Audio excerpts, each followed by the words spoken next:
じゃあ皆さんお越しいただいてありがとうございます。本当にありがとうございました。今日は、今のからの2時からのセミナーは主にポートランドのビール業界のトレンドに関する、ディスカッションパネルとなります。でそれぞれの3人の、ブルワーが、ポートランドから来ていただいて、彼らにいろんな質問を聞きます。でまずその前はやっぱ簡単に、自己紹介を、していただきます。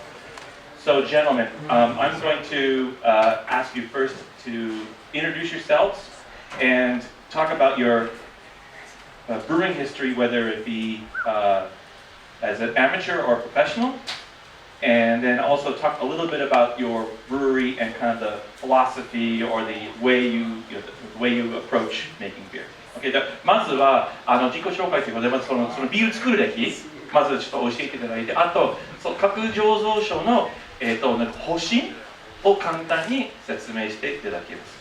So, man, you wanna start with your beer? Check. My name is Van Havik. I'm with Gigantic Brewing Company in beautiful Portland, Oregon, but you probably know that. At least that's beautiful. I'm the old man here. No, really. I've been brewing for 24 and a half years professionally. Yeah. When do you want me to start? 今このバン・ハビクさんです。で、バンさんはジャイガンティックブルーイングのオーナーです。で、このメンバーの中で一番長く、オールドマン、老人ということで24年間、24年半の醸造のプロで醸造をしています。So I started brewing in a place called Minnesota, which is the top central part of the United States. And I worked for this brewery that was doing about 500,000 barrels a year. So that's like 600,000 hectoliters, something like that. で、もともとミネソータ州、アメリカの中西部で醸造して働いて、60万ヘクトリトルを作る醸造所で働きました。Yeah, real big. But that was for a short amount of time. And then I started working in pubs. And I worked at brew pubs in Minnesota, the Washington, D.C. area, and then in Portland for 16 years. That company got purchased. I said some very negative things publicly, and I got fired. Okay. ミネソータで醸造してから16年間、アメリカのいろんな州でパブで働いてて、でその16年間経った時に、そのパブが、買収されてて、バンさんは結構文句言ってた、その買収のことに対して。そしたらクビされました。Yeah, hi.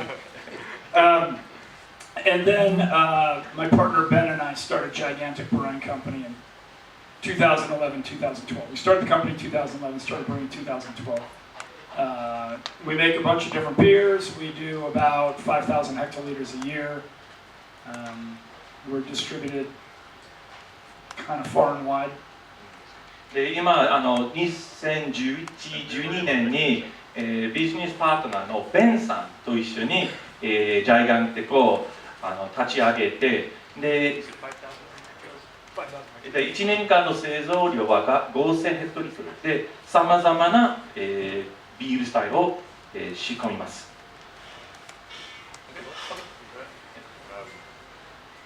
Hi, my name is Connor Hernandez from Culmination Brewing, where I am the head brewer there. I started my brewing career in Portland, Oregon about 6 years ago, so I am the young guy.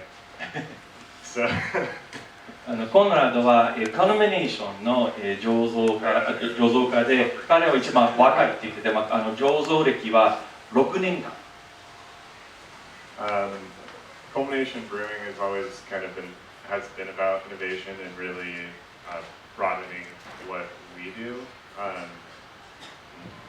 making beer, but we don't really focus on any single style, but kind of try to do every style well.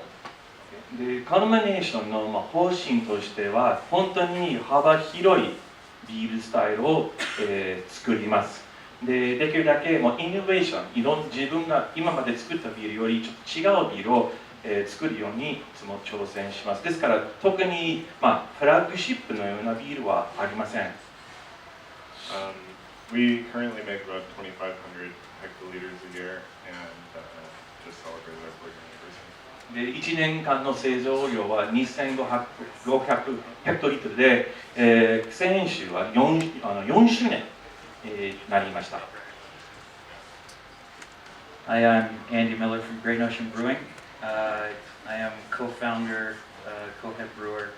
I started the company in 2015 with two neighbors that lived on the same street as me. アンディ・ミラーさんは、ポートランドのグレートノーションの、設業者で、彼は、同じ近所、同じ町区画の、友達あと2人と3人で、2015年にグレートノーションを、立ち上げました。So we are both of the brewers, or the founding brewers at Great Notion. We were both home brewers. We have no commercial experience when we started. I started homebrewing in 1996 at Auburn University when I was in college, and it was illegal in the state of Alabama, although it wasn't really enforced. でアンディさんは、もともとホームブルワーです。大学時代に1996年に、アメリカの南部のアラバマ州でホームブルーに自家醸造しましたね。でその当時はアラバマ州ではホームブルーは違法でした。So our philosophy at Great Notion has always been about fun. We try to treat it like home brewing and make things that we like to drink and experiment all the time, come up with new flavors and ideas. でグレートノーションの、方針やり方はまず、楽しむことをしたいです。あと自分個人的に、飲みたいビールを作ります。そして、いつも新しいもの新しいビールをどんどん作るように、彼らは、仕込みます。Okay. So, let me ask you. I'll speak Japanese first. で次の質問ですけど、ポートランドの、今アメリカでは、クラフトビールの聖地ということで結構いろんなトレンドが流行っていて、今回のパネルメンバーにポートランドまずそのトレンドとしてビールスタイルのトレンドは何のトレンドを見ますか？ちょっと聞きましょう。So the first question is about trends in the Portland or Oregon craft beer scene, and first to start on beer styles or flavors. What kind of trends have you seen over the last, let's say, year or two, and where do you see things going in the next year or two? I guess we're all going to have a slightly different opinion on this, but there's a really great growth in craft lager in Portland right now. It kind of, I think a lot of palates are tired. We've been drinking IPA for so long, and honestly too, like hazy IPA still has so much growth to go through in Portland, and you know, I would like this to be the case, but I don't think it is. But I'd like English beer to trend a little bit more. And when you say lager, do you mean like the lighter pilsner lagers, that kind of thing? Yeah. Okay, まずカルミネーションのコンラッドさんの意見なんですけど、多分3人ともみんな意見が異なりますけど、コンラッドさんの意見としては最近ポートランドではクラフトラガーピルスナーですね、軽いものが最近すごく人気になりまして、であとは、ヘイジー IPA、ニューイングランド IPA はまだまだこれから伸びるだろうという意見は彼は今説明していただいて、そして、個人の、希望としては、イングリッシュスタイルビールをもうちょっとトレンディーになってほしいということですね。then the last like trending style, which is a lot of what Green Ocean does and a lot of what we're doing right now is adjunct heavy beers. Okay, where we're adding, infusing vanilla, coffee, fruit, herbs, whatever you name it, like just non-core ingredient beers. OK でもう一つのトレンドは副原料をより使用すること。今コンランさんがおっしゃった事例的な副原料としてはコーヒーとかバニラ、あとはフルーツですね。そういうその4つのお水、麦芽、ホップ、酵母以外の副原料をどんどんポートランド醸造所は使用しています。So 3 years ago when we opened commercial brewers in Portland, some of which who were friends now would make fun of us and say that we were home brewers and that's why our beer was hazy. And now everyone in town seems to have a hazy IPA.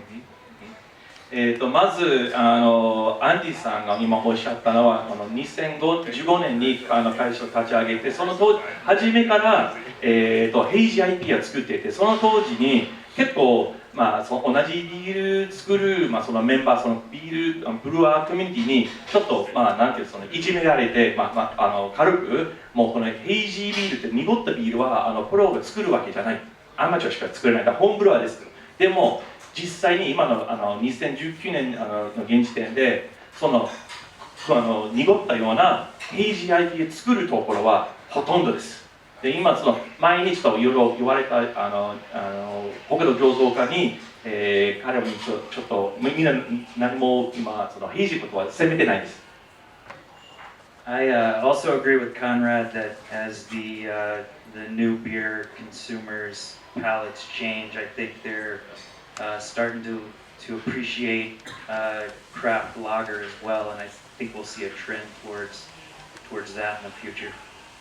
で今アンディさんはコンランさんと同じ意見同意して、やっぱりこれからポートランドでクラフトラガー、ピルズナはより人気になるだろう。Lastly, I think the barrel-aged stouts are kind of hot right now, and you can't make enough of them, or at least it seems like you can't. So brewers like Bottle Logic in California, they told me, they were at our place last week and they said they're making 60 barrels of barrel-aged beer a week, which blows my mind. Even summer. Even in the summer, yeah. Barrel-aged stuff. Yeah. 今の面白い。あともう一つのトレンドは樽熟成のスタウトビールはすごい人気。もう製造は足りないぐらい。で今アンディさんが言及したポートロジックという、カリフォルニアなんですけど、南部オレンジカウンティはもう全然足りないです、製造は。だからすごい売れるらしいです。I don't know that. I got a couple things. I want to talk about the real long view because I think that's what's interesting.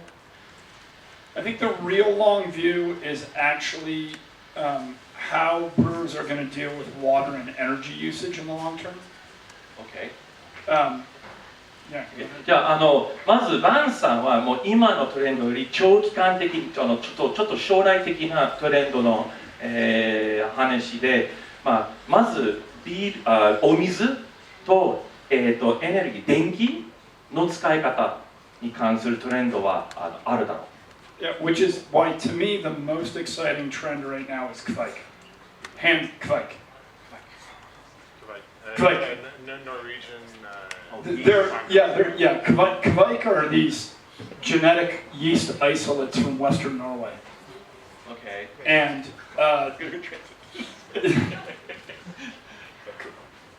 kvike is a Norwegian word. You can't translate it. It's kvike. So it's not the yeast? Yeah. Okay. Yeah, they're genetic isolates from Western Norway. And kvike is able to ferment at much higher temperatures, which means the water usage for cooling is much less, the energy usage for cooling is much less. And you combine kvike with CRISPR technology, CRISPR, which is this newfound technique of being able to cut genes out and put them into something else. Yeah. これすごいごめんね、もう通訳しにくいかもしれないけど、まずバンさんの意見はさっきのエネルギーのこと、水のことに関して、その使用削減であれば、目的であれば、クバイク、皆さん聞いたことあるの？ノルウェーの、工房ですね。で、そのクバイクという工房は、より高い温度で発酵できますから、だからその麦汁とその発酵の段階でその冷却するようにそんなにたくさんお水または電気は使わなくても結構です。Okay, then CRISPR. And so CRISPR is a gene editing technique. What? I'm sorry. It's a gene editing technique. And so what I see the future of beer as is taking the temperature genes from Kvike and putting them into yeast strains that we already know, like lager yeast strains, such that we can be making at a much larger scale beers that we're familiar with, but with much less energy and water usage. で今のそうクリスピングという、技術は聞いたことはあるでしょうか。クリスピングは例えば例えばキュバイクという、工房からその、一部取って新しい、ハイブリッド工房を作って今までみんな使ってた、使用した工房をキュバイクのように高い温度で発酵することはこれからのトレンドです。Okay. So the CRISPR thing. So the other thing that brute IPA, right? Relatively new concept, extremely dry IPA, usually made by using diastaticus yeasts. So in other words, they're yeasts that have the ability to, or use diastaticus, but to reduce complex sugars down to much smaller sugars to make them more fermentable. Okay. There's already a yeast lab that has taken that gene and put it into another yeast strain. Okay. Like all this stuff is coming. All of this is coming. So what is it? So basically, is it geared towards lower energy use and that kind of? Well, it's just this is really about the future of yeast and what's happening is we're taking yeast strains and we're picking very certain things out of them, putting them into strains that we already know. Okay. All right. To be able to get things, and this example is this diastaticus yeast strain that didn't exist before. Okay. 今ダイアスタティックイースト皆さんご存知ですか？僕ごめん、わからない。それ結構専門用語なんですけれども、要するに今バンさんがおっしゃったのは、これから使用される工房は基本的例えばノルウェーのクバイクの工房の一部をちょっと取ってハイブリッドイーストで今までの使ったイーストをその高い温度が必要ないような発酵仕方はできる。Okay, on the normal side, the normal side, I think we're gonna honestly beer flavor has gotten so big in the last 5 or 6 years. Like the flavors are so extreme and so large that I think that the pendulum's gonna. I mean, I've been doing this a long time. I think the pendulum's gonna swing back a little bit towards a little more balance and a little. I think craft lager is just one segment of that, but I think a lot of it's gonna kind of swing. Okay. で最後にもうちょっとビールスタイルの話にも戻りますけど、バンさんにもおっしゃったのはやっぱり、今 IPA はその味が濃いビールに関してはちょっとみんなちょっと疲れてて、これからよりバランス取られてるような味のビールは人気。例えばそのラガ系のビール。So, the next question is how Portland consumers taste palates changed. And it might go back to you talking about earlier. じゃあ、今の質問はポートランドのそのお客さん、消費者のプレファランス、好みは最近どういうふうに変わってますか？ Well, just to go back to that last subject, I think. Sorry. I think in a way Van is very much talking about like general population, but there's definitely a lot of like craft focus, like small segment of our population that I think Andy and I are more looking towards, and then I mean but there's this like there's a substantial amount of people that drink craft beer that don't care about adjunct beer. They just don't want to drink their dad's natty light. Okay. So that's the trend people want. So I think there's overwhelmingly the general population of Oregon, and we're an externality in that we consume much more craft beer than domestic beer. That I think, yes, the pendulum is definitely swinging towards, for the general population, a much more balanced palate, but there's still a significant market that isn't marketed to in Portland for beers that are like heavy adjunct and on the extreme side of things. Okay, so there's still that population out there. だから、まあ、コンランさん、お客さんの好みをどういうふうに変わってますかとね、やっぱりさっきの話と、味が濃いビールは、ちょっと、飲みたくないお客さんは、やっぱりちょっとトレンドありまして、もうちょっと軽いビール飲みたい。あるいはバランスをとってあるビールを飲みたい。でも、同時に、まだまだ濃い味のビール、ホッピーのビールを飲みたいセグメントはまだ残ってます。So Andy, what do you think the trends have changed for consumers' preferences? So as far as people's palates go? Yes.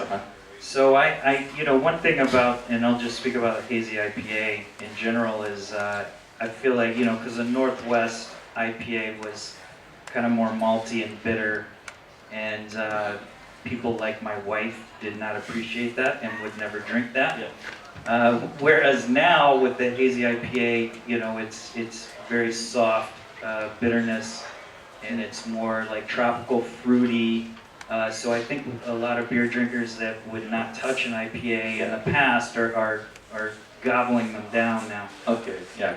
これはすごいキーポイントだと思う。本来IPA はもっと今苦いビールスタイルでしたけど、例えばアンディさんの場合は自分が好きだったけど奥様は好きじゃなかったの、苦すぎる。ですから、そのヘイジー IPA は、ちょっと柔らかい、あとフルーティーなビールで、そしたらその IPA を飲める人がその人口とかそのお客さんのベースは広げてる。I agree with you. I think that some of it's generational as well. So I think that younger consumers, at least currently in the United States, have a bigger sweet tooth than previous generations.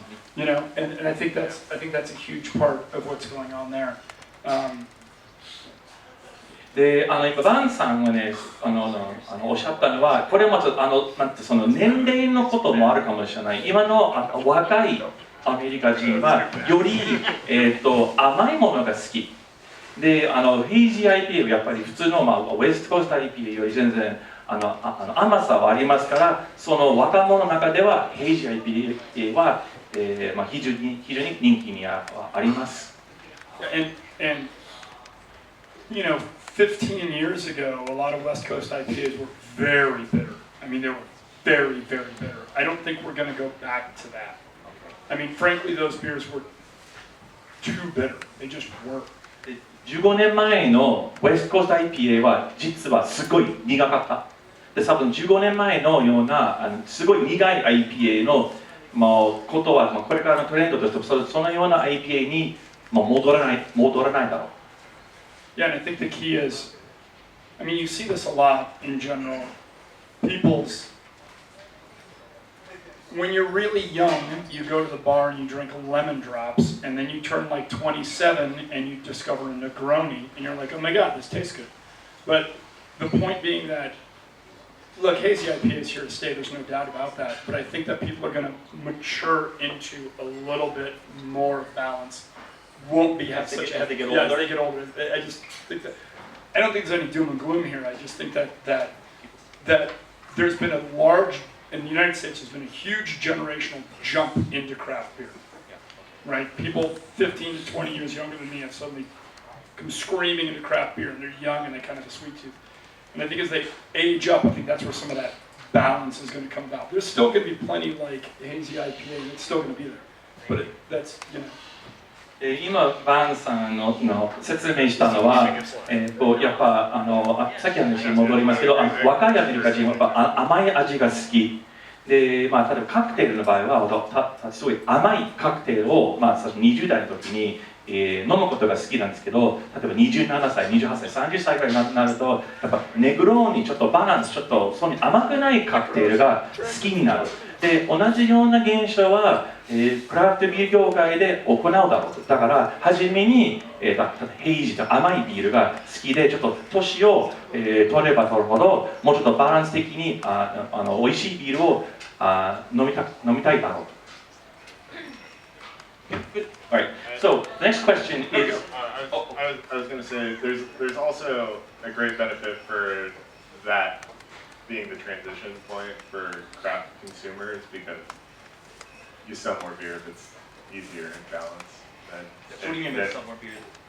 More people will come in and stay longer if your beer's nice and balanced. It's less of taster flight beers and a lot more of session beers. They'll drink more.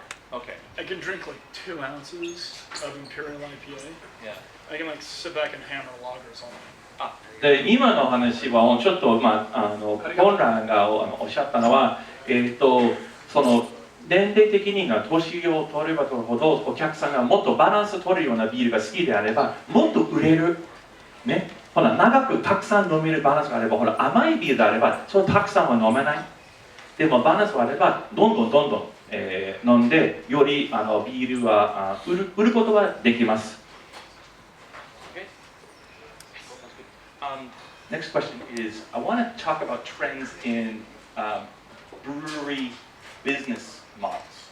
How are things changing? I mean, it may not just be your breweries per se, but what you're seeing in Portland, how the breweries are approaching the way they sell, the quantity they make, that kind of thing from a business perspective. で、今の質問は、ポートランドの、トレンドとして醸造所、ブルワリーの、ビジネスモデル、どうやってその経営に関するトレンドは何ですか？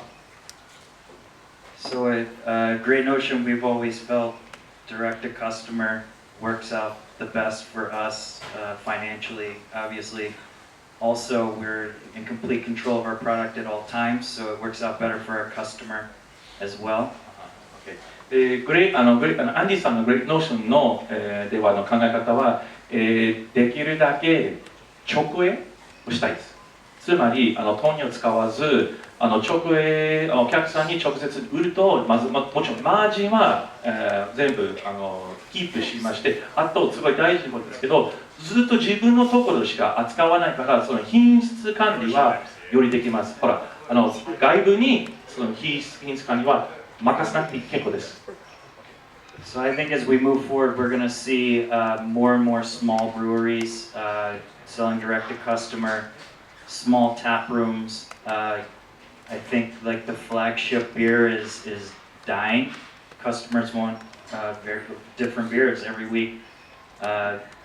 When we don't have a brand new beer for release on a Saturday, we hear about it. So. でアンディさんはこれからの醸造所のトレンドもビジネストレンドはこれから新しい醸造所はもっと規模が小さいところもできるだけもその作った分を直接にお客さんに、売ることは一応方針です。でもう一つのことはやっぱ、日本もそうですけどやっぱお客さんはいつも新しいビールを飲んでほしい。で彼らグレートノーションさんは毎週に新しいビール出さないと文句言われる。そうお客さんちょっと飽きっぽいっていうかもっと新しいものどんどん飲みたい。多分日本と一緒ですね。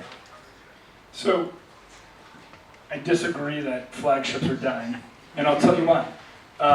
Because I think you're 100% right for very small breweries.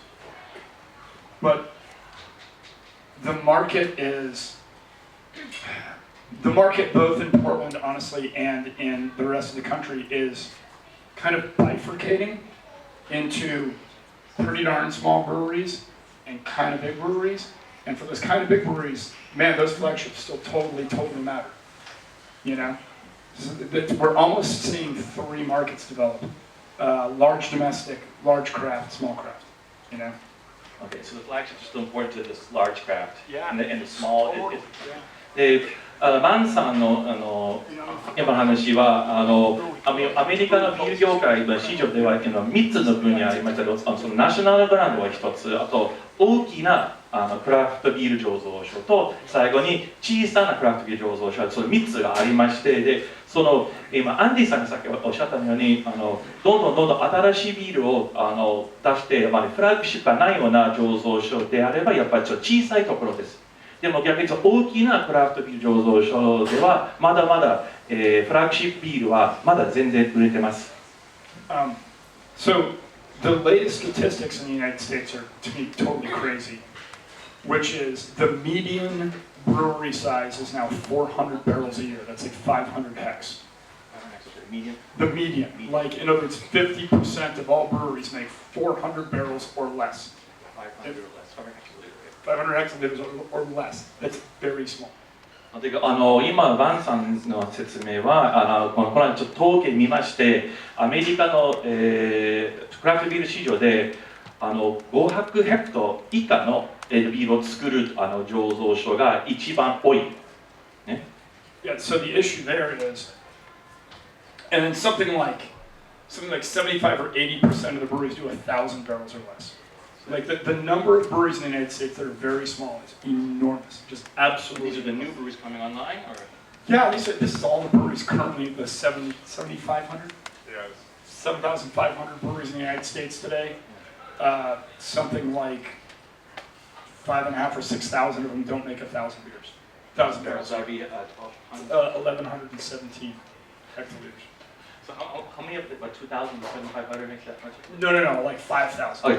今そのアメリカである、7,500件の、クラフト醸造所の中で5,000件は、1,100ヘクトリットル以下の製造しかしません。だからつまり小さな醸造所は非常に多くなりました。Yeah, so that enormous side of the market. That's a huge number of breweries, right? They're all doing direct to consumer. And it's the only way they can survive.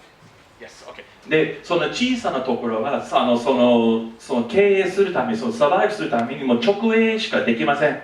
つまり問屋さんと卸使うともちろんマージンが取られて、だからその小さなところは基本的に自分のもうその店内ね、その場でお客さんに販売して。そういうアプローチをすると、成功するだろ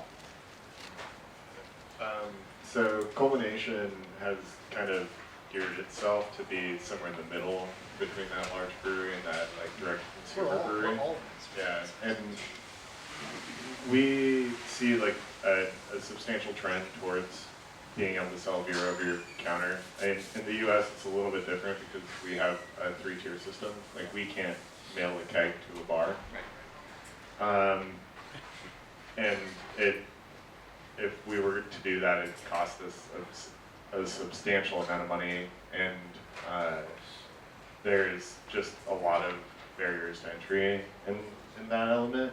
So does it mean that so the trend being that if you can keep beer flowing over your counter, you make roughly about 5 to 10 times as much money in the U.S.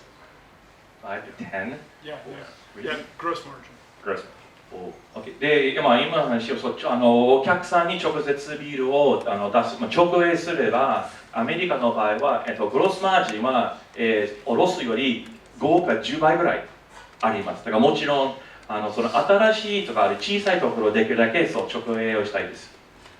So what that means for us as breweries here is that if we are selling in market as like, and I'll slightly disagree with Andy on this too about flagship beers.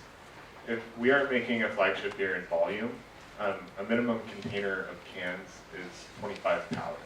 A whole. How many cans is that? About 200,000. Technical term is A metric ton.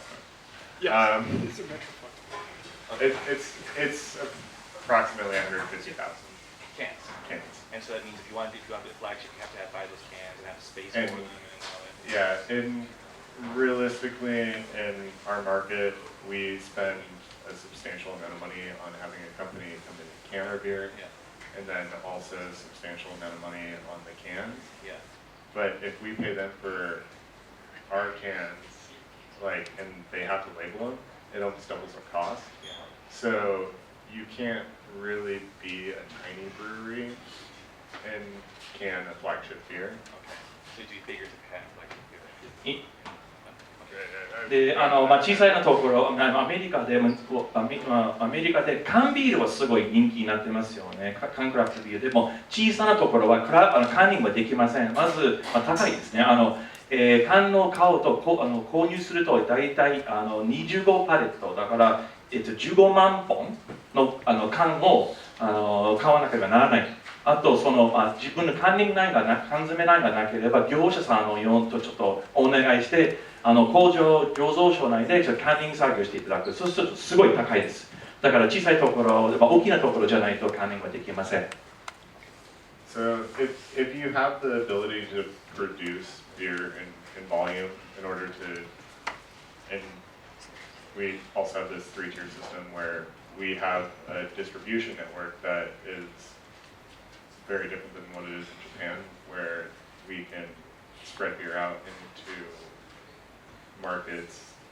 It'd be the equivalent of like us being able to say like, you could have your craft beer in 7-Eleven here.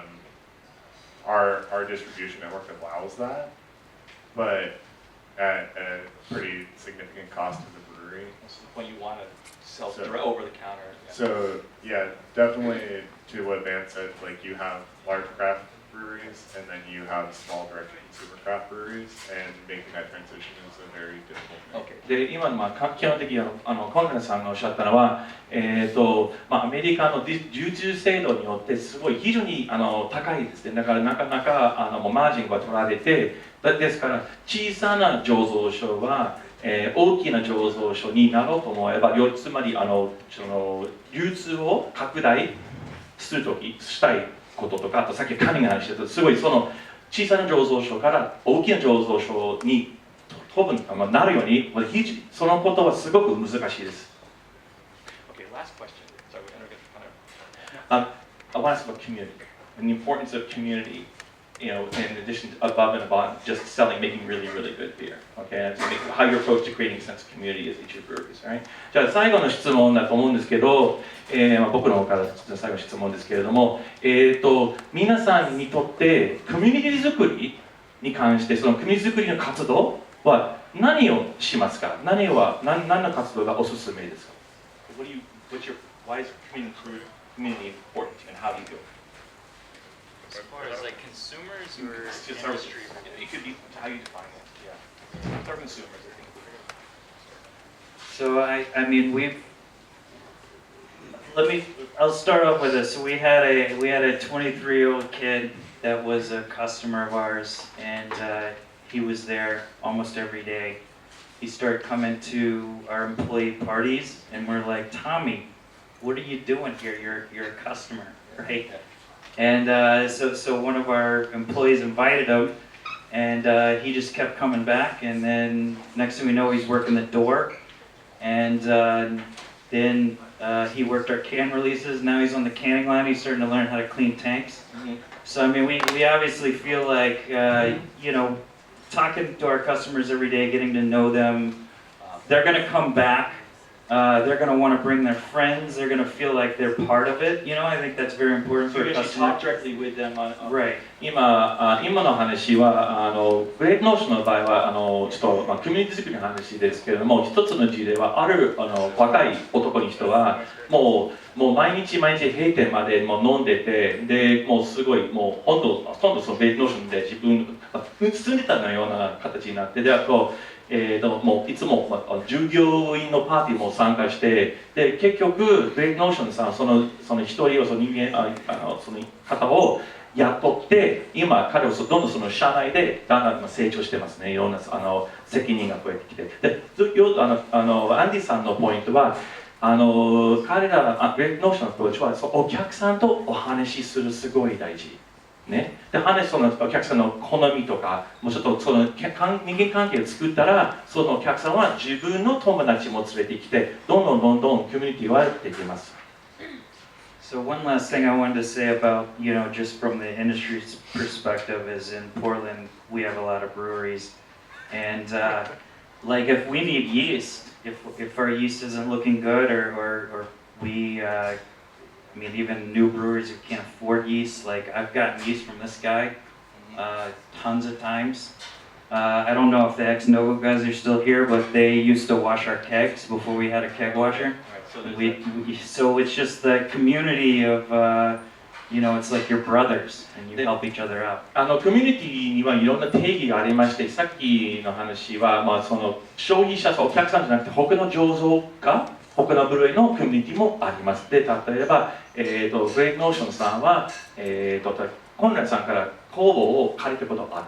あるいは違うところにちょっとケークの洗浄にお願いしました。その仲間、その兄弟のような、コミュニティは今ポートランドにあります。Yeah, I'd venture to say that beer is community. Boom. Nailed it. 今ビールイコールコミュニティというboth these people sitting next to me, I've asked for favors. Tomas over there, when we first started, our keg washer didn't work. It was a total shit show. And Van and Ben let us come down and wash kegs on their keg washer. And then also when we started like packaging beer and like trying to send stuff to competitions, I hit up Andy and we went over and they let us use their bottle piercer on their super expensive equipment. そのさっきもコンラッドさんもいろんなところ同じポートランド市内の醸造所の、その兄弟のように、お願いして、例えばそのケークのサーバーの洗浄、バンさんにお願いしたことはあるし、あとアンディさんに瓶詰めないのを使うこと借りることも、しましたから、本当にみんなは仲間ですね。Yeah, and lastly, as far as our customers, you won't go into any brewery in Portland that won't recommend another brewery. で、最後に、ポートランドの醸造所は必ずお客さんに他の醸造所、競合ですね、はおすすめしてくれます。ここ、うちは美味しいけど、あそこの醸造所もすごく美味しいから、もう行ってくださいっていうような、おすすめすることはみんなはしてます。Okay, two things really quick. One, I don't really have any friends that aren't brewers. Oh, you guys understood that. 友達、ブルワーの友達しか言いません。But I'll tell you how you really create community in a tap room. Care. Like, give a shit. Care. Pay attention. Ask people their names. Actually get to know them.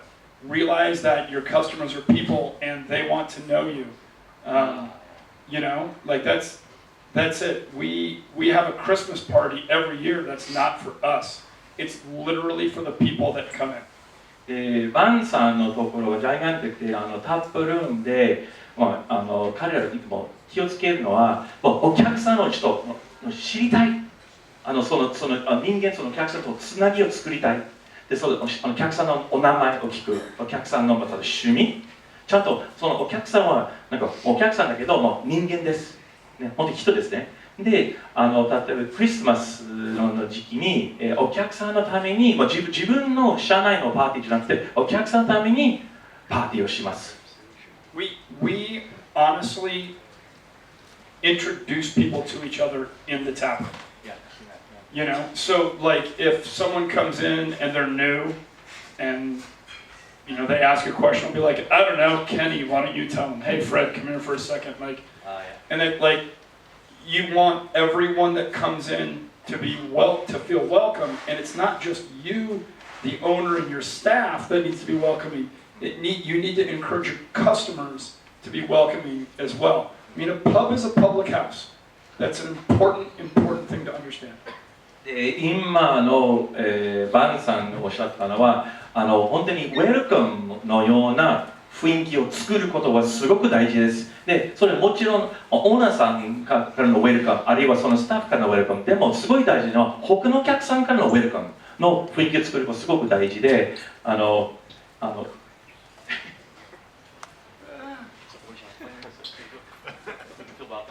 パブということ、ごめんなさい。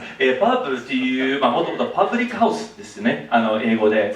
パブリックハウスの訳のパブです。だから、いろんな人集まって、例えばジャイガンティックさんの場合は、その全然単位をお互いに紹介することもします。Yeah, your establishment is a place for people to come and feel okay.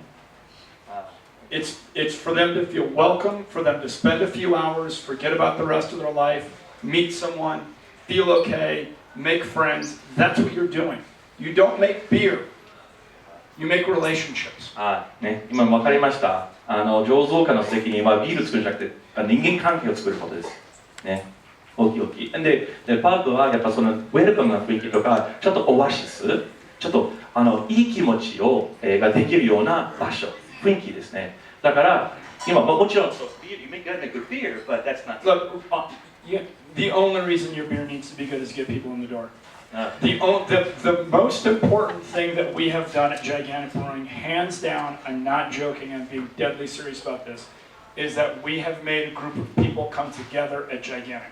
We have people that have Thanksgiving together, we have people that have Sunday dinner together, and they only met because they came to our place. で、美味しいビールはある意味で当たり前で、美味しいビールのそのビールの美味しさの目的はお客さんを引っ張ることですね。で、ジャイアンティックの場合はお客さんを引っ張ってお互いに紹介して、そのお客さんが全然もともと他人ですけど、友達になって一緒に遊ぶ、日曜日一緒にご飯食べる、一緒に休み取るとか、そういう人間関係を作ることは彼らの目的です。You make that happen. You do. You do. 皆さんの同じことしてください。I'll kind of end it with, end of the day, I will have a beer at my tap room, but I also go to these guys' tap rooms because of the relationships they built. でもちろんコンランさんも自分のタップルームでビールを飲むんですけど、彼すごい友達、そのビール業界の友達多くいい人たちがいっぱいいますから、他の人たちのタップルームを他のところのタップルームでもう常に飲みます。Okay, so I think I'll put the questions for the floor. 皆さんもこれでちょっと僕から最後の質問でしたけど、ちょっとそうですね、あと5分ぐらいなんですけれども、10分ぐらいなんか皆さんから今日のパネルメンバーに、ご質問があればぜひ聞いてください。ポートランドトレンドに関して。はい。鈴木さん、はい。英語で。ありがとうございました。ポートランドでレッドさんにいろいろアドバイス皆さんの、ポートランド行った時にいろんな種類のビールを飲ませていただいたんですけども、私たちも宇宙ブルーイングっていうビールを知ってますが、ビールのレシピをどういうところからインスピレーションをもらってあれだけの種類が生まれてくるのかなと。So Suzuki, she's asking is, so she came to Portland in January, and she had a lot of good beers, and she did a lot of different beers too. Where do you find your inspiration for your recipes? Honestly, from going out and drinking beer. I'm not joking. I mean, I'm serious. I'm totally serious. You drink beer and what's that? I go drink beer and I think, well, that was interesting. I wonder what I could do with that. Okay. You know, I mean, honestly, that's or A, B. Looking at raw materials. You know, having a vendor come by, a new hop, a new malt, looking at a new yeast strain, and just sort of thinking like, what can I do with that? Okay. Those two things. で、ワンさんのアプローチはまず他のところのビール飲む。で、他のところのビール飲んで、僕だったらどうやって変える、どうやって味を調整するかまず考える。あともう一つは、原料多分原料を売る、業者さんと、ちょっと商談して初めての原料、新しいホップの品種、このホップ品種なら使い方はどうだろうという、そういうふうにインスパイアはされています。Well, Culminations had many restaurant collaborations, and like I mean, back to the community thing.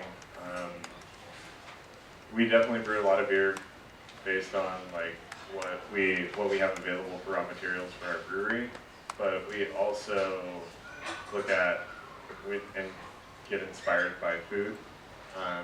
Like there are so many talented people in Portland who On the make culinary side, for example? incredible food. Yeah, okay. And So what's an example of that you did? Apuri. They source yuzu from Japan, and we made a house beer for them for a long time. That was a yuzu wit. Right, yeah. And like it might be obvious for people here to think of yuzu pill, but It was new, but it's yeah. not for us, and something that we got to develop.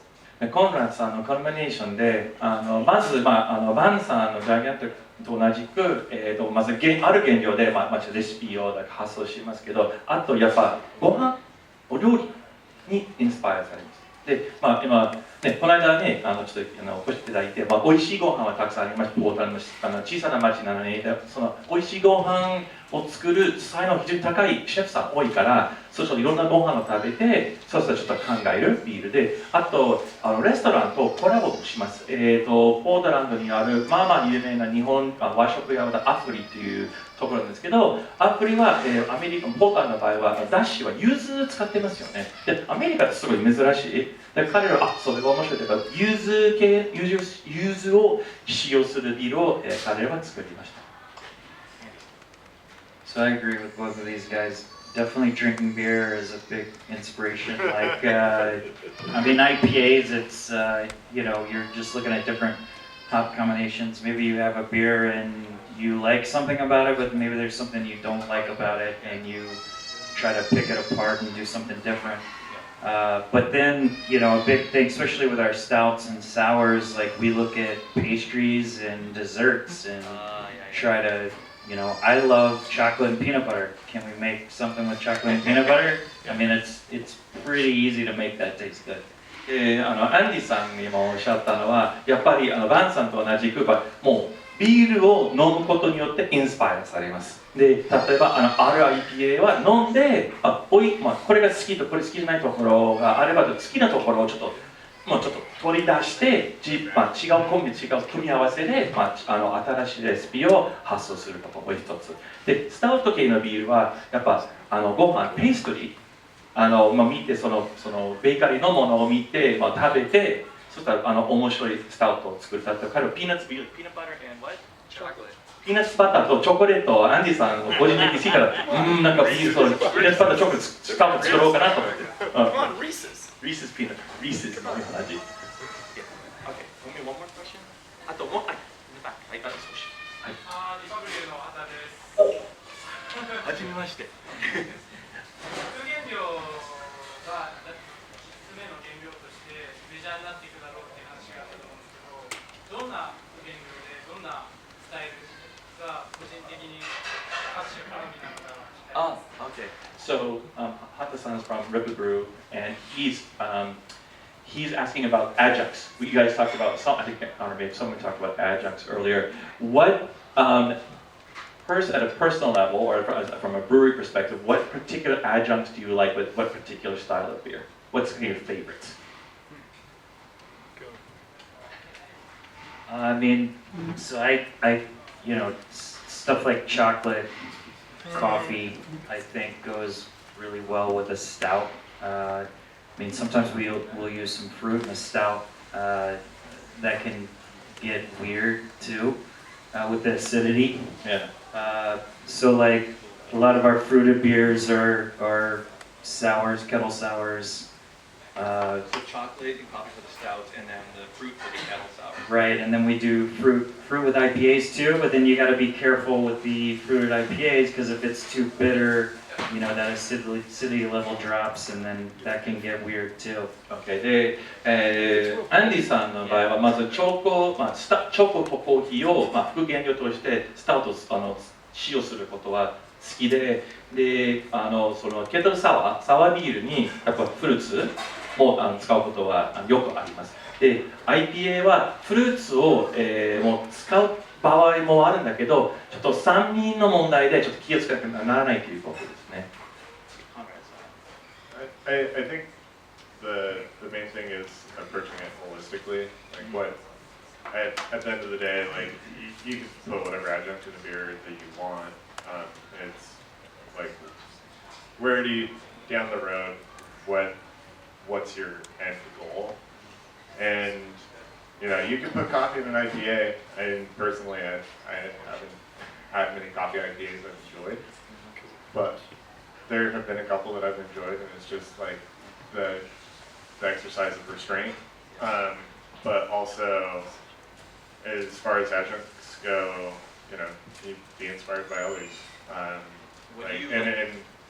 I mean, I love stuff like coconut, chocolate, coffee. Like what if I didn't have all the beer weight that I've been gaining in the last few years? You know, I would just, I would totally like eat chocolate all the time and pastries and. So you match it with So like, yeah. So for like that sort of stuff, it's just like, what do I want to eat and like what. で、コンラドさん今おっしゃったのは、もう自分食べたいことを副原料として使います。で、例えば彼もチョコ、コーヒー、あとココナッツが好きで、例えばスタウトに使うことはもういいと思う。あと、彼は最初に彼説明したのは、本当に皆さんがちょっと目的があれば、その目的を実現することは別にそれ大事なことで、別にルールはありません。はい。What do you like? Not my jam. Not your what? Not my jam. Not your jam? Not his thing. It's just not my thing. Adjuncts. No, it's not my パンツは副原料好きじゃない。そう。 thing. Yeah, もうおじさんって言ったら今ね。 So もう爆がだけ。 one last thing I would say, and we do a lot of this at Great Ocean, is we'll pull off a known quantity of beer, like even just a small bottle, and we'll play with that, add adjuncts, and just see, just see what it tastes. And we'll do that a lot with hop combinations too, with IPAs. And mix them around. Yeah, we'll mix them up, and it may or may not be good. And yeah. で、今の話はその副原料を選択することはそのなんか既存ビール、その定番ビールのサンプル出すその小さい量をちょっと出して、で、実験的にたくさんさまざまな副原料を添加してどの味するかちょっとそれをよくやってます。あとホップの品種も同じことしてて、もうすでにあるビールにちょっと違うホップを使うことによって味はどういうふうに変わって、それ後で作るか作れないかと決めます。